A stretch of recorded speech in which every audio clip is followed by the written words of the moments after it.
আসসালামু আলাইকুম। দুপুর ২টা বেজে ৫৫ মিনিট। আজ বৃহস্পতিবার। বাংলাদেশ বেতার কক্সবাজার। স্থানীয় খবরে স্বাগত জানাচ্ছি মোহাম্মদ শাহেদ। মিয়ানমারের রাখাইনে সরকারি বাহিনী ও বিদ্রোহী গোষ্ঠীর সঙ্গে সংঘাতের জেরে টেকনাফ স্থলবন্দর দিয়ে পণ্য আমদানি রপ্তানি অনেকটা বন্ধ হয়ে পড়েছে। এতে স্থলবন্দরের রাজস্ব আয়ে ধস নেমেছে। স্থানীয় কাস্টমস কর্তৃপক্ষের তথ্য মতে চলতি ২০২৪-২৫ অর্থবছরের প্রথম ৫ মাসে এই স্থলবন্দর থেকে রাজস্ব আদায় হয়েছে ৬৪,১৯,০০,০০০ টাকা। গত ২০২৩-২৪ অর্থবছরের একই সময়ে যার পরিমাণ ছিল প্রায় ২৫১ কোটি টাকা। সংশ্লিষ্টরা বলছেন, প্রায় ১০ মাস ধরে মিয়ানমারের অভ্যন্তরে জান্তা বাহিনীর সঙ্গে দেশটির বিদ্রোহী গোষ্ঠী আরাকান আর্মির সংঘাতের কারণে দুই দেশের আমদানি-রপ্তানি বাণিজ্যে বড় ধরনের নেতিবাচক প্রভাব পড়েছে। কাস্টমস সূত্র জানায়, চলতি অর্থবছরের জুলাই থেকে নভেম্বর এই ৫ মাসে টেকনাফ স্থলবন্দর দিয়ে পণ্য আমদানি হয়েছে প্রায় ৮,৩৯৮ মেট্রিক টন।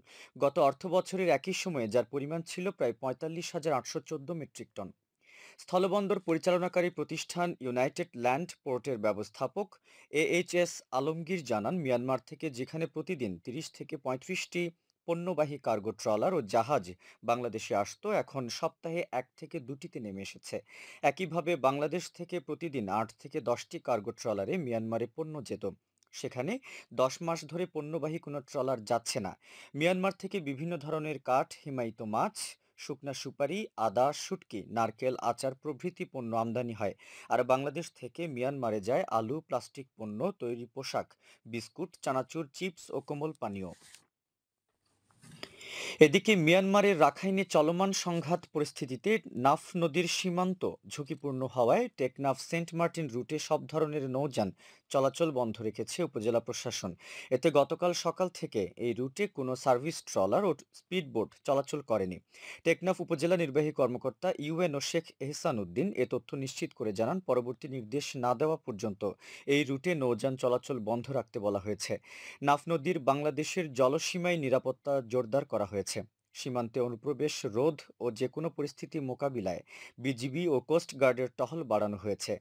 সীমান্তের যেকোনো পরিস্থিতি মোকাবিলায় বিজিবি সর্বোচ্চ সতর্ক অবস্থায় রয়েছে জানিয়ে টেকনাফ ২ বিজিবি ব্যাটালিয়নের উপ অধিনায়ক মেজর সৈয়দ ইশতিয়াক মুর্শেদ বলেন, সীমান্তে অনুপ্রবেশ, চোরাচালান সহ বিভিন্ন ধরনের অপরাধ দমনে বিজিবির সদস্যরা কাজ করছেন। উখিয়ায় আন্তর্জাতিক মানবাধিকার দিবস উপলক্ষে আলোচনা সভা অনুষ্ঠিত হয়েছে। বেসরকারি উন্নয়ন সংস্থা কোস্ট ফাউন্ডেশনের উদ্যোগে আজ থাইংখালী উচ্চ বিদ্যালয়ে এ সভায় প্রধান অতিথি ছিলেন আর্মড পুলিশ ব্যাটালিয়নের সহকারী পুলিশ সুপার আব্দুল হাদি। কোস্ট ফাউন্ডেশনের সহকারী পরিচালক জাহাঙ্গীর আলমের সভাপতিত্বে এতে জনপ্রতিনিধি, সাংবাদিক, শিক্ষক ও শিক্ষার্থী সহ সংশ্লিষ্টরা উপস্থিত ছিলেন। হেমন্তের আর ৩ দিন বাকি, এরপরই শীত।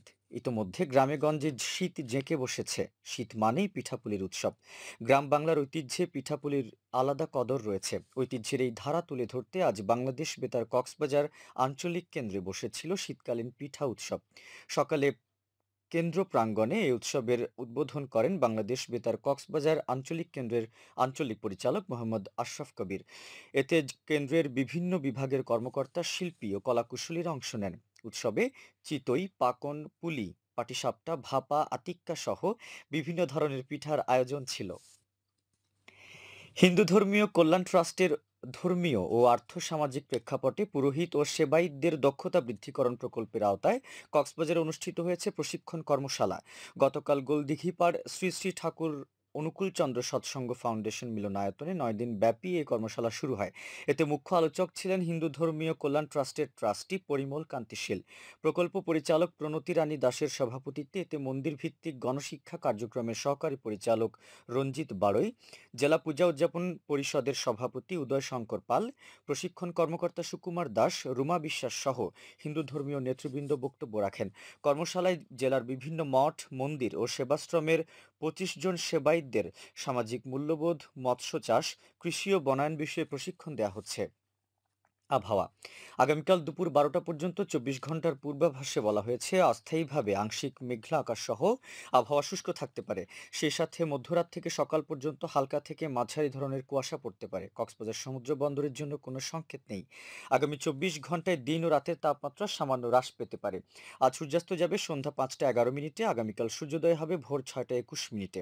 আজকে সর্বনিম্ন তাপমাত্রা ছিল 17.2 ডিগ্রি সেলসিয়াস এবং সর্বোচ্চ তাপমাত্রা ছিল 26.7 ডিগ্রি সেলসিয়াস। এখন জানিয়ে দিচ্ছি বাঁকখালী নদীর মোহনা সংলগ্ন এলাকার সামুদ্রিক জোয়ার ভাটার সময়সূচি। আজ জোয়ার শুরু হয়েছে দুপুর 2টা 9 মিনিটে, চলবে রাত 8টা 22 মিনিট পর্যন্ত। ভাটা শুরু হবে রাত 8টা 22 মিনিটে, চলবে রাত 2টা 56 মিনিট পর্যন্ত।